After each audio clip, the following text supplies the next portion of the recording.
মানুষের জীবন দু পায়ের মতো হওয়া উচিত। কারণ এক পা এগিয়ে গেলে কখনো অহংকার করে না, তেমনি অপর পা পিছিয়ে গেলে কখনো লজ্জিত হয় না।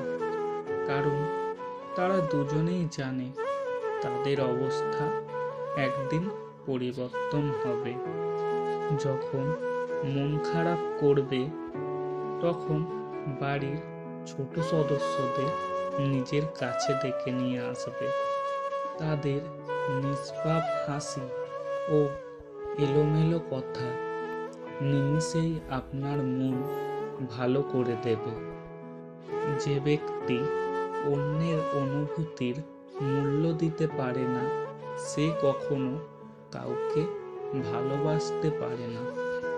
জীবনে তুমি যতক্ষণ সফল থাকবে ততক্ষণ হাততালির অভাব হবে না, কিন্তু যখন তুমি ব্যর্থ হবে তখন হাত ধরার জন্য একজনকেও পাশে পাবে না।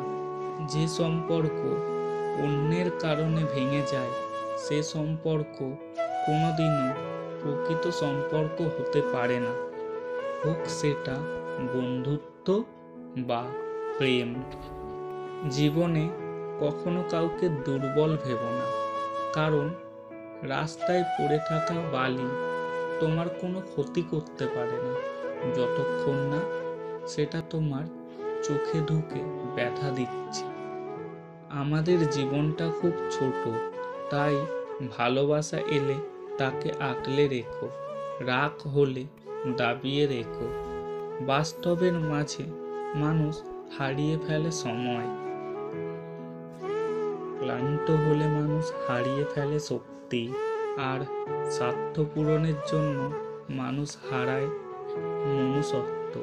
জীবনে এমন এক বন্ধু বানাও যে আয়না আর ছায়ার মতো হয়, কারণ আয়না কোনোদিনও মিথ্যে বলে না আর ছায়া কোনোদিনও ছেড়ে যায় না। শিক্ষা মানুষকে আলোকিত করে, আবেগ মানুষকে নষ্ট করে, বিবেক মানুষকে বাঁচায়।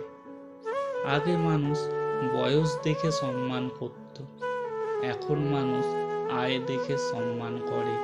শুনতে খারাপ হলেও এটাই বাস্তব।